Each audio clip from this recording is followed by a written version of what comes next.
Il y a un proverbe qui revient souvent dans tout ce que j'ai pu lire sur le pays des 1000 collines. On y dit que, même s'il passe ses journées ailleurs, Dieu revient chaque nuit au Rwanda. Maintenant, beaucoup sont d'accord pour dire que la nuit du 6 avril 1994, il n'est pas revenu.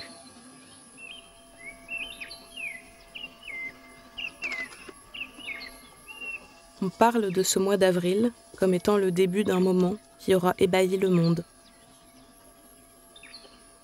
Pourtant, au détour d'un témoignage, j'ai compris que certains savaient que ça finirait comme ça, en génocide. Et à ce moment-là, quand l'avion du président Juvénal Habyarimana tombé du ciel sonna comme un tocsin, certains ont vécu comme une délivrance de voir le masque enfin tomber. Ainsi, la saison des pertes avait commencé.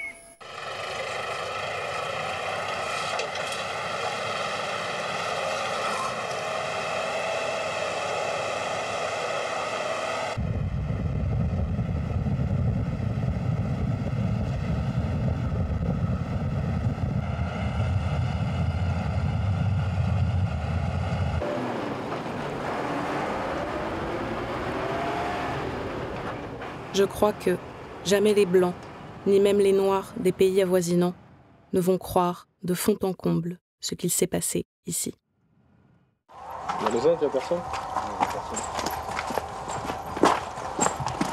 Allô? Fais gaffe, il y a du bruit dedans. Non, il n'y a personne. Quand elles n'étaient pas démantelées ou brûlées, les maisons voyaient leurs murs se maintenir debout face aux tentatives de destruction de toute trace d'existence. Cependant, tout le monde savait pourquoi la maison était vide. Pour ceux qu'elle avait vus mourir, coupés dans l'existence, son plafond étrillé par les impacts de balles et les éclats de grenades offre un témoignage silencieux par lequel s'engouffrent les rayons du soleil.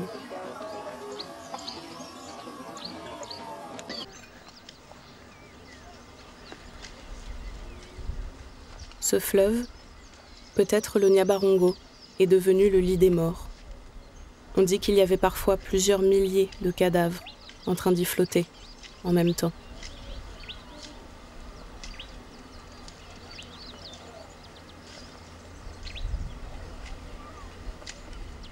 Les eaux de ce pays auront eu l'étrangeté de devenir le tombeau naturel des corps qu'on a voulu noyer dans l'oubli.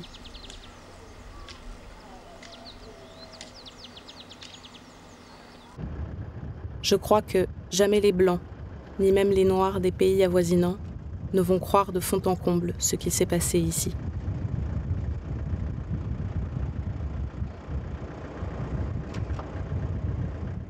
La violence des vies interrompues à coups de machette restera peut-être quelque chose d'impossible à comprendre, tout comme la hantise des vivants, démunis devant l'impossible, et portant en eux, comme une douleur, le devoir de vivre en ayant vu ce que nos yeux ne pourront jamais voir.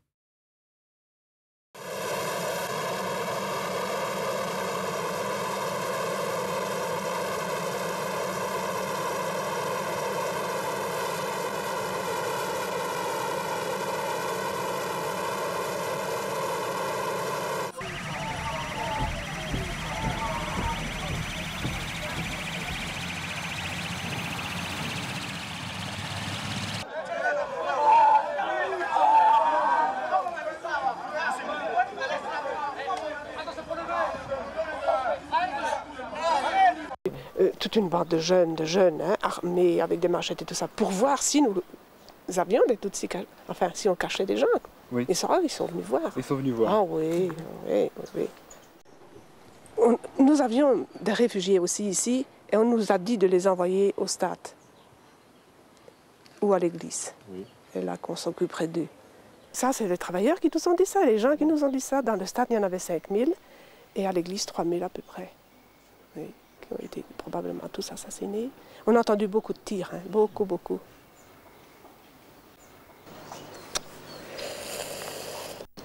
Tous nos gens, tous nos amis, tous nos...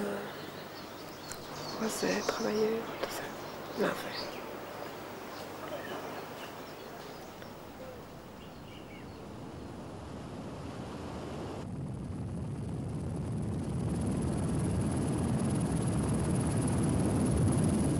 À l'heure des pluies, comme dans une légende, il se disait parfois que le sang remontait à la surface.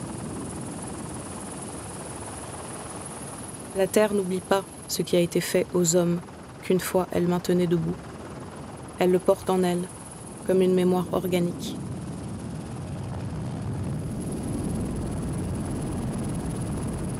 Si le génocide a bien eu lieu, il reste toujours des témoins pour dire ou écrire comment la mort n'a pas voulu d'eux. Et l'intérêt que l'on porte à leurs paroles devient un sentiment universel qui dépasse le seul besoin de savoir. Car un génocide parle à chaque société humaine de son essentielle fragilité.